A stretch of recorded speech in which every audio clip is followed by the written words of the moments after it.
اعوذ باللہ من الشیطان الرجیم بسم اللہ الرحمن الرحیم۔ نہایت ہی واجب الاحترام ناظرین و سامعین السلام علیکم۔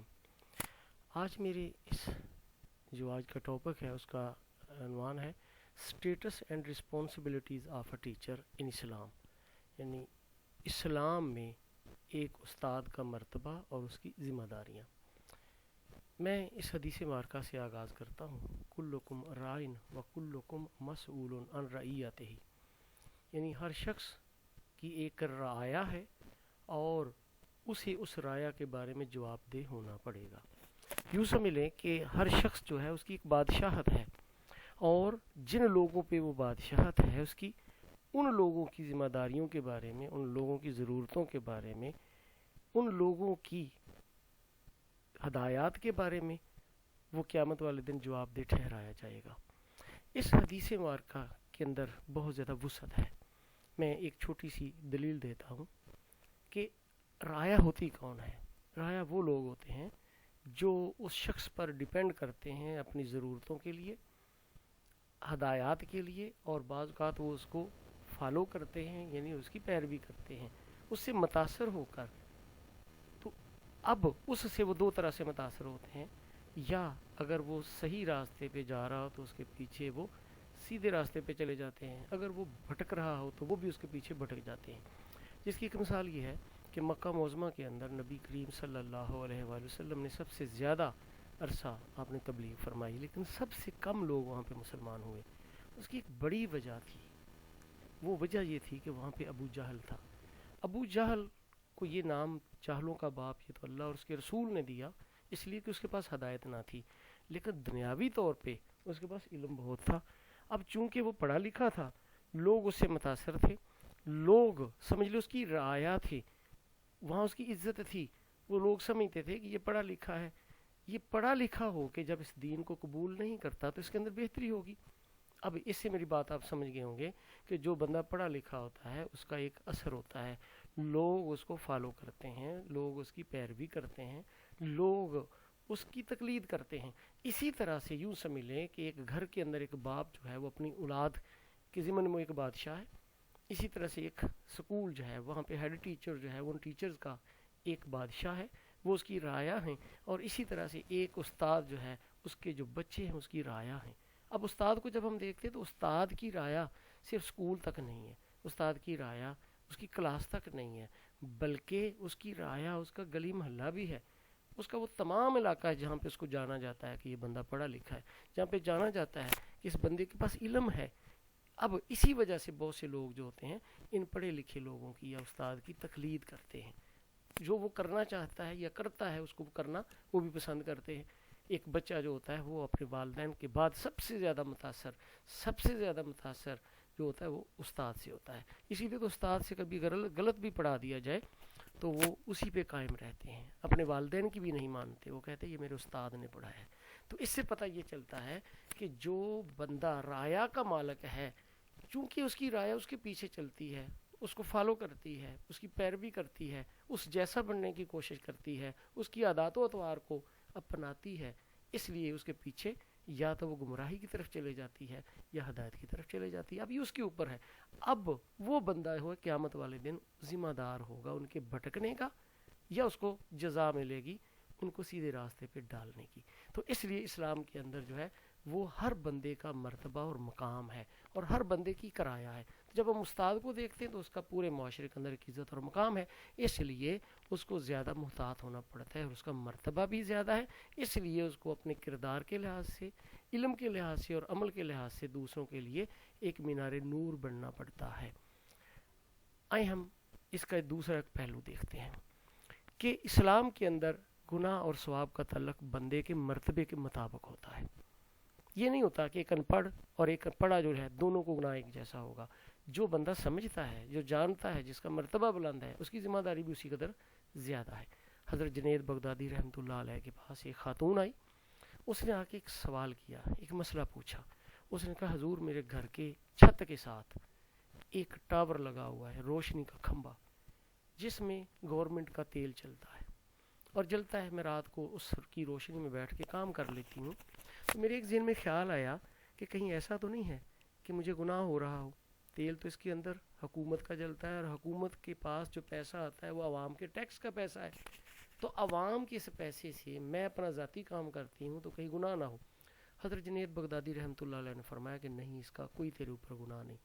جب وہ خاتون چلی گئی تو ان کے ذہن میں خیال آیا کہ یہ خاتون اتنا باریک مسئلہ پوچھنے آئی ہے، یہ یقیناً اس کا کوئی حسب و نسب مختلف ہوگا، اعلیٰ ہوگا.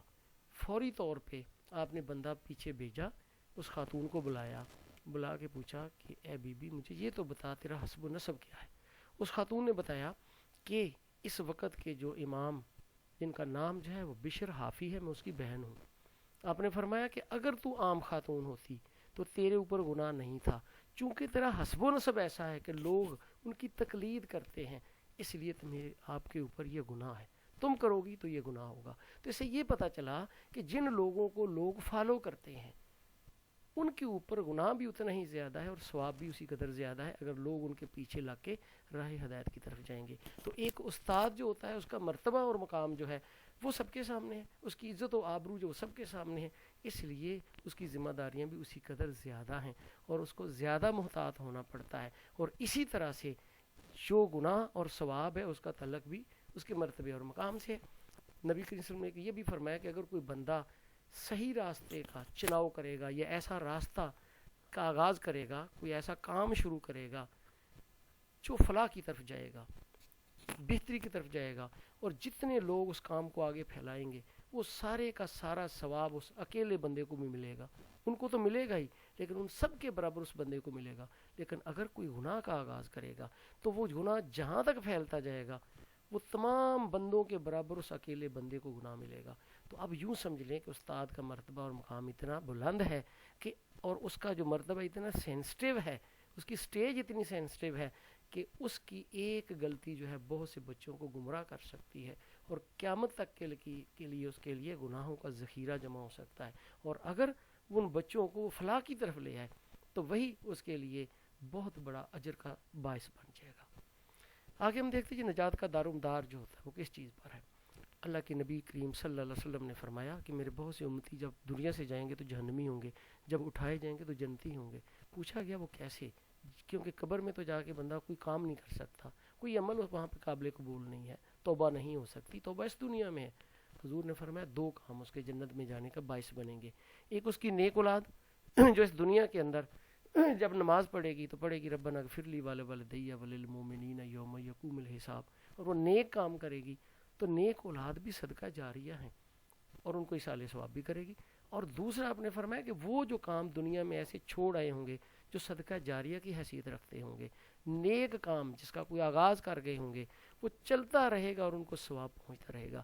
جب اٹھائے جائیں گے تو وہ ثواب اتنا زیادہ ہو جائے گا کہ وہ دیکھ کے حیران رہ جائیں گے، اور وہ جو جہنمی تھے وہ جنتی بن جائیں گے. تو اب اس کا ایک الٹ بھی ہے کہ مثال کے طور پہ ایک بندہ جو ہے وہ مرتے ہوئے یا مرنے سے تھوڑی دیر پہلے کوئی غلط کام کا آغاز کر گیا، تو ذرا سوچئے جب وہ اٹھایا جائے گا تو تب اس کی حالت کیا ہوگی. اسی طرح سے استاد ہے جس کو اللہ تعالیٰ نے یہ مقام دیا ہے کہ اگر وہ ایک نیکی کی شمع جلائے گا تو کتنی شمعیں آگے جلیں گی، اور جیسے جیسے وہ جلتی جائیں گی اللہ تعالیٰ اس کا ثواب اس کو دیتا رہے گا اور بڑھتا رہے گا. آگے ہم دیکھتے ہیں جی ایک اور لحاظ سے کہا جاتا ہے the people who do noble deeds in this world for humanity are alive forever کہ وہ لوگ جو دنیا میں انسانیت کے لیے اچھا کام کرتے ہیں وہ ہمیشہ زندہ رہتے ہیں. پیر وارث شاہ رحمۃ اللہ علیہ نے اسی کے بارے میں فرمایا کہ وارث شاہ وہ سدائی جیم دینے جنہ کیتیاں نیک کمائیاں نے. تو مطلب کیا ہوتا ہے کہ انسان نہیں رہتا لیکن اس کی جلائی ہوئی شمع جو آگے نور پھیلاتی رہتی ہے، روشنی دیتی رہتی ہے، وہ کبھی نہیں مرتی. جو نیکی کا آغاز کر دیا جاتا ہے وہ کبھی ختم نہیں ہوتی. استاد جو ہے وہ ایک سڑک کی طرح ہے، جو سڑک تو اپنی جگہ پہ رہ جاتی ہے لیکن وہ مسافروں کو اپنی منزل تک پہنچا دیتی ہے. یقیناً جب ہم ماضی پہ نظر ڈالتے ہیں تو ہم دیکھتے ہیں کہ عظیم لوگ جو ہمارے سامنے سے گزرے ہیں، جن کی تاریخ ہم پڑھتے ہیں، جن کی تھیوریز پڑھتے ہیں، جن کے نظریات کو ہم دیکھتے ہیں، ابن سینا، ابن رشد، ابن خلدون، امام غزالی، ڈاکٹر علامہ محمد اقبال، اور اسی طرح سے جب ہم کام دیکھتے بہت سے اور لوگوں کے، کہیں پہ لوئس پاسچر ہے، کہیں پہ الیگزینڈر فلیمنگ ہے، آئنسٹائن ہے، نیوٹن ہے، تو ہم دیکھتے ہیں کہ یہ جتنے لوگ تھے ان کے پیچھے بھی تو ان کا کوئی استاد تھا. یہ بھی عام بچوں کی طرح تھے, یہ بھی اسی طرح کے بچے ہیں جس طرح کے آج ہمارے معاشرے میں بچے ہیں, اسی طرح کے بچے تھے, لیکن ایک مالی کی طرح انہوں نے ان کی آبیاری کی, ان کی نوک, جو ان کی نوک پلک ہے اس کو صحیح جہت دی, ان کی اچھی طرح سے تربیت کی اور ان کو ایک شخصیت بنا دیا. اسی لیے کہا جاتا ہے کہ استاد جو ہے وہ شخصیت ساز ہے. ایک ڈاکٹر کے پیچھے اس کا استاد ہوتا ہے, سائنسدان, مفکر, مفسر, دنیا میں جتنی بھی شخصیات ہیں ان شخصیات کی تعمیر کرنے والا ان کے پیچھے عظیم استاد ہوتا ہے. یوں سمجھ لیں کہ استاد وہ ہے جو ایک شمع روشن کرتا ہے, وہ روشنی کبھی ماند نہیں پڑتی, آگے بڑھتی جاتی ہے. تو عزیز دوستو, یہی ایک پیغام ہے کہ استاد کا مرتبہ کبھی بھی نیچے نہیں جاتا, استاد ہمیشہ بلند ہی رہتا ہے, بشرطے کہ اگر وہ اپنی ذمہ داریوں کو بلندی پر لے جائے اور ایک عظیم شخصیت کی جستجو میں رہے جس کو اس نے ایک عظیم شخصیت کی صورت میں سامنے لانا ہے. انسان دنیا سے چلے جاتے ہیں لیکن ان کے کام ہمیشہ زندہ رہتے ہیں. اللہ تعالیٰ میرے اور آپ کی علم میں مزید اضافہ فرمائے. میرا لیکچر اچھا لگے تو میرے چینل کو ضرور سبسکرائب کیجئے تاکہ میرے آنے والے مزید لیکچر جو ہیں اور جو ویڈیوز ہیں آپ کو ملتی رہیں. اللہ حافظ.